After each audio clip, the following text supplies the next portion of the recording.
إن الذين كفروا بآياتنا سوف نصليهم نارا كلما نضجت جلودهم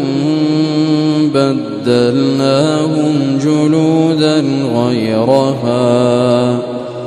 كلما نضجت جلودهم